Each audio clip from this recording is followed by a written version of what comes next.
our Parmenter.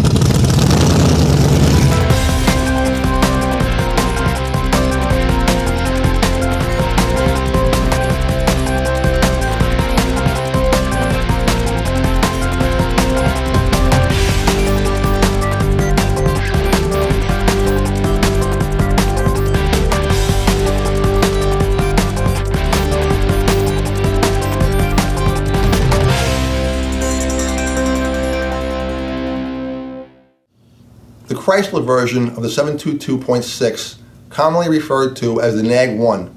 Today we are going to address two concerns. One is a leak at the valve body pass-through connector, which is very common. If left unserviced, transmission fluid will wick up to the computer and cause damage requiring computer replacement. So to recap, a $20 component left unchecked will destroy a $1,000 computer. Be aware of this fact when repairing leaks on this transmission, as this is often overlooked and very costly to the shop. Now guys, hang tight because part 2 is coming a little more in depth.